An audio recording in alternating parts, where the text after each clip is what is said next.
Something's happening this year. Something really exciting is happening. You know what I mean? I just feel like it's gonna be like, remember the year where just everything was Kesha? I feel like we're gonna have another fucking Kesha type year, right?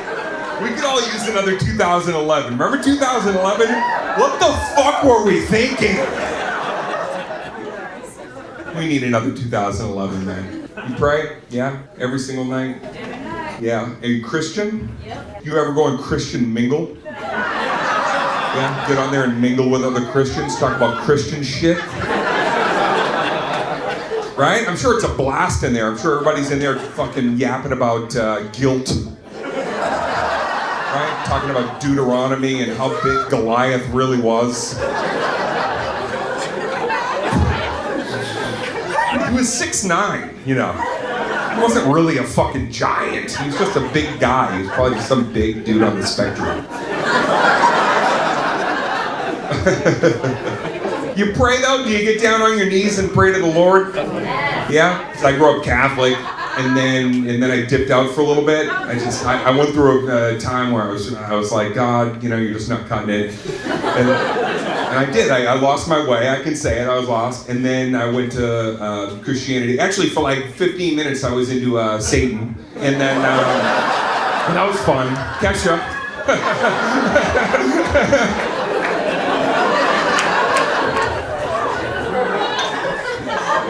God's got a plan for everybody. You know that. Right? You believe that? He's got a plan. Everybody in this room. We're supposed to be together collectively tonight. You know. Remember the plane the other day that fucking flipped upside down? It's part of his plan. He was like, I'm gonna flip a fucking whole plane, everyone's gonna be fine. But he put that together. Can you imagine how long it took him to organize all those people on that flight specifically? I'm sure he had to figure out, how do I get all of them on the flight that I'm gonna flip upside fucking down? That'll prove I'm real. Watch this.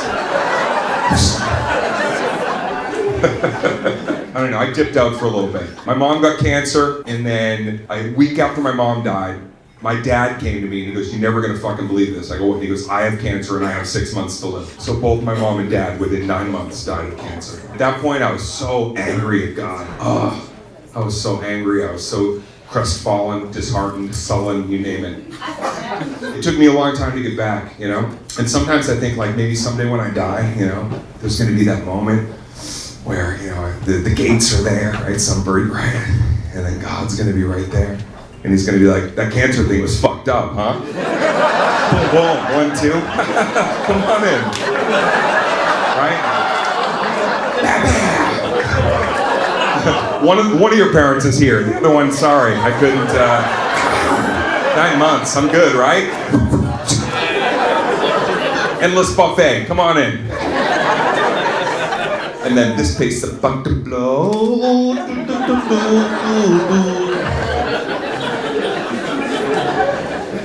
We need Kesha back, man. We need a Kesha year. This place is about to blow, man.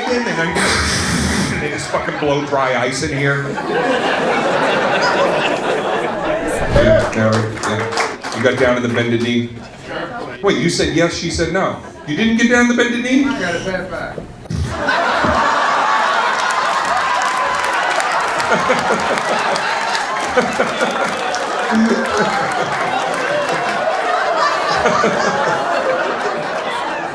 So how did you propose? Actually, I did it at parents' gravesite. At her parents' gravesite? You were visiting her parents' grave, and you were like, this is the moment.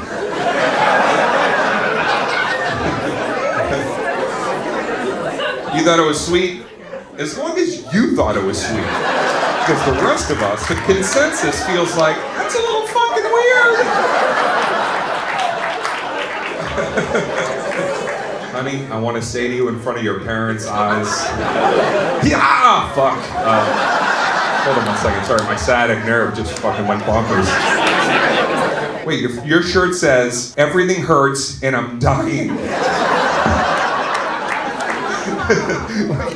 What's that? 7 surgeries since we've been together. 7 surgeries since we've been together?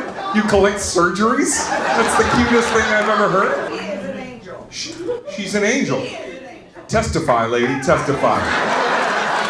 The Lord works in mysterious ways, and he apparently has a merch line as well. This Jesus Christ. No, literally, Jesus Christ has merch. You know what you guys have? It's what I call a simpatico. It's just you're made for each other, and you can see it. You can look right at a couple like that, you know? You got fucking the same kind of glasses. Everything works. You had a back surgery, you had to fix it? Yeah? Okay, so why don't we get you a new shirt that says things are feeling a little bit better. But I'm still paying off these hospital bills. How long you guys been together? 11 years. 11 years. So we'll be married 1 year on Monday, and 11 years together. At the gravesite. At the gravesite?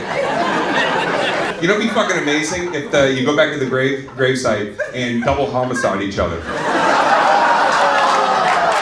Wearing those matching shirts, and it'd be like, oh, it makes sense.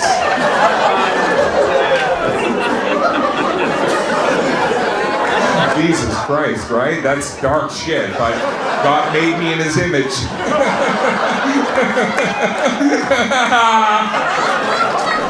Saturday Night Live was one of the best nights of my entire career. I've said that before. I've definitely had moments in my comedy, especially, or being on a movie set where it's like, this feels unprecedented. In hindsight, none of them could come close to what it was like being there in New York City. Standing in that line with the amount of people that had been on the show, guest hosted the show, bands that played on the show, people that were impacted, some maybe negatively by the show, and then like after that their career took some hits, they were back. People that hit the upper, tiers of their career, they were back. It was like everybody was humbled to be back there. It didn't matter where you were in your life or career, feeling like you were in that line with everybody sharing in 50 years. 50 years. Like, it's insane. For me, it was not only just like a feeling of validation being there and being a part of it, but the show itself was amazing. Like when Eddie Murphy was in that skit playing Tracy Morgan,